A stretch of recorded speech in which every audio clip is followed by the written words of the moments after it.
We have a conversation now, and I hope everyone's going to read all of those, the great detail you have there, Paul. But you say a strategic crypto reserve, which is what Trump's talking about establishing here.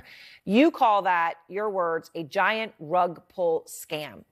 How come? Okay, so a rug pull is actually what just happened with the Trump and Melania coins. You introduce a new asset, with celebrity endorsements, a lot of small investors buy in while the insiders sell out, make a lot of money, and then the little people are left with big losses. This is kind of a variant on that. It's the crypto coins already exist, although nobody knows what you do with them. It's not all clear what a strategic crypto reserve will actually do for the United States. But you have the ultimate celebrity endorsement, which is that the U.S. government is buying the stuff. This is a little bit like another related thing where sometimes dishonest traders have hacked into computers of brokerage houses to use them to buy up penny stocks that they own, and then they sell out before the price crashes. And so this is like a hack pump and dump. It's like it's very close, although worse than what a scandal that may be about to bring down the president of Argentina, which is another rug pull.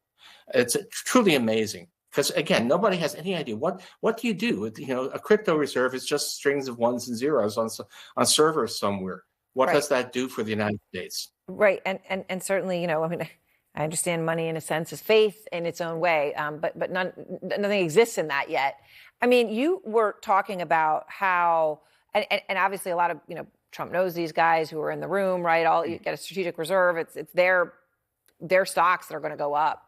You were talking about in one of your articles how the biggest theft in world history just happened a couple weeks ago. It happened via crypto. Hackers looted $1.5 billion worth of crypto. And there's obviously a lot of other theft that we've heard about, but that would be the biggest in history. I mean, Trump's got to know that.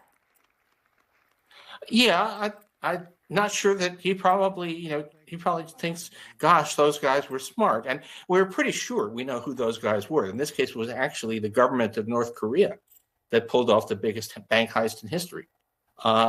And we're kind of, exposing now the U.S. taxpayer to a risk of further heist. It's just an amazing thing to see this happening.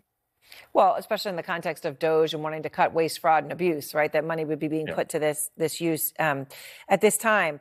All right, you know, we talk about crypto, which is whatever it is, it's not yet, if ever, the real economy. In the real economy today, Paul, you've got new tariffs on Canada. Trump was threatening.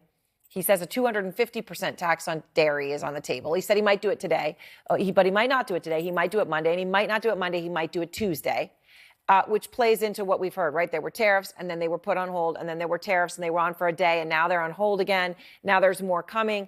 And he was asked about that, this back and forth, this crying wolf. Here's what he said.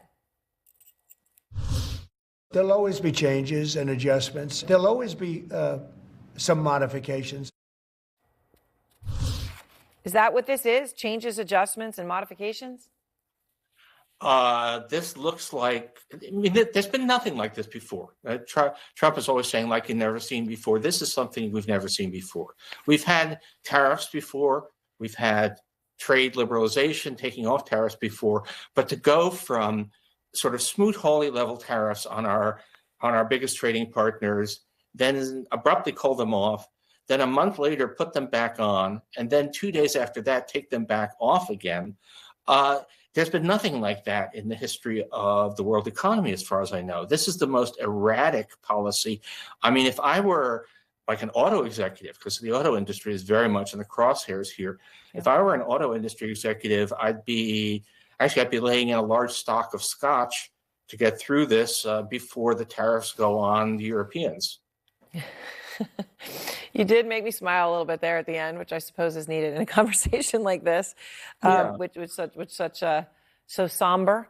All right, thank you very much. I appreciate it, Paul. It's good to see you. Good to see you.